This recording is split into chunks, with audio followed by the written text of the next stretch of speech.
Donc bonjour, j'espère que vous allez bien. Dans la vidéo ici, je vais vous montrer comment créer une activité. C'est très important de savoir comment créer une activité parce que c'est souvent la chose que les gens font le plus. Puis c'est aussi la seule manière d'avoir des paiements en créant un événement, dans le fond. Donc, tu vas pas recevoir de paiement si tu fais, par exemple, une page d'annonce ou une page simplement. Il faut vraiment que tu fasses une activité. Ensuite, pour créer l'activité, on s'en va en haut à gauche dans l'activité et on va descendre pour ajouter une activité. Là, ici, on a toute la page des détails de l'activité. On va commencer par choisir l'image. Par exemple, ça peut être choisir un fichier à partir de ton ordinateur ou bien via notre bibliothèque et dans le fond, toutes les photos qu'on a mises sur le site. Bon, Antoine Kéry, c'est le nouveau monde CA, fait qu'on va utiliser son beau petit coco comme photo. Ensuite, ça va être un événement en fond pour lui, c'était la bienvenue. Bienvenue Antoine. Et ensuite, dans la page parentale, dans le fond, ça va être très utile parce que ça va te permettre de tout de suite associer ton activité avec un des onglets de ton menu principal. Dans le cas présent, on n'a pas besoin de ça, donc on va laisser ça detached. La case publique, c'est également important parce que quand elle va être cochée, elle va être accessible à tout le monde.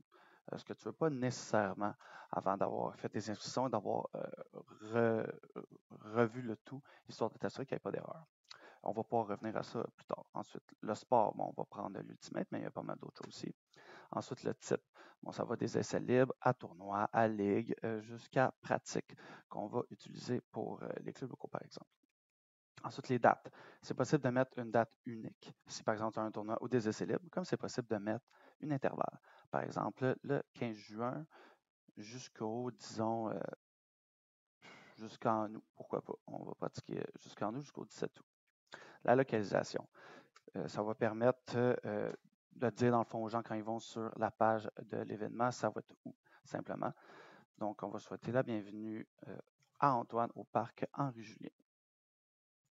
Ensuite, les étiquettes ou les hashtags, ça va être très utile pour après te repérer puis revoir tes activités qui touchaient une certaine thématique. Par exemple, bon, c'était pour les débutants, c'était mix, c'était le jeudi et au printemps. Si tu t'en funky aussi, tu peux aussi ajouter une autre petite thématique, par exemple, dans ce cas-ci, Star Wars. Ensuite, les coordonnateurs et coordonnatrices.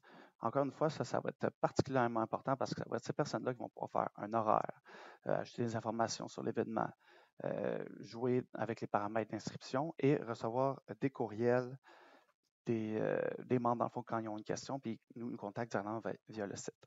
Pour ajouter quelqu'un, c'est assez facile, simplement écrire son nom. Par exemple,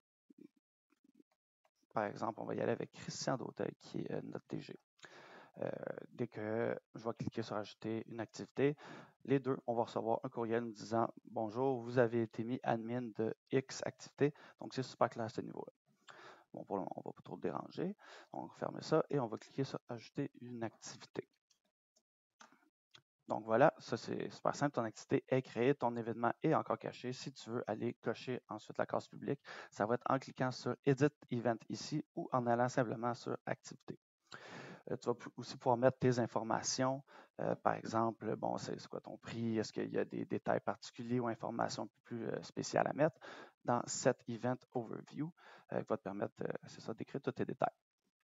Ensuite, pour mettre cet event-là sur ta page principale, donc par exemple, on revient via ton logo sur le Home avec bon, le grid ici. Si je décide par exemple de remplacer, je vais dire, oh, voici, je viens de recevoir le courriel comme quoi j'ai été ajouté comme admin. Bon. Donc, si par exemple, je veux que cette case-là, ça soit mon événement avec Antoine. Je vais cliquer ici dans Éditer. C'est bien important dans le titre de bouton qu'on va vraiment sur activité et non page ou article. Donc là, c'est une activité que je vais mettre là. Donc, j'y vais avec activité. Sélectionner un événement. Le nom de mon événement, c'était Bienvenue Antoine. Voici Bienvenue Antoine. Et ici, dans le fond, le titre, c'est qu'est-ce que je veux qu'il soit écrit. Par exemple, ici, c'est marqué jouer ses 18 ans, etc. Est-ce que je veux que ce soit le nom de l'event? Bon, on va marquer ça. Donc, ça va être le nom de lien de bienvenue. Oh, j'ai oublié deux petites lettres. Et c'est aussi possible de mettre aucun titre. Par exemple, comme ici, vu que l'image que j'ai mis a déjà le COVID-19, j'ai décidé de mettre aucun titre. On va sauver ici. Et voilà, avec l'image du coco à Antoine, bienvenue Antoine. Donc, à la suite de cette vidéo-là, vous savez comment créer un événement, comment le rendre public, mais aussi comment le mettre dans votre Hero Grid principal. Donc, voilà, si vous avez des questions, n'hésitez surtout pas à me contacter. Passez une bonne journée.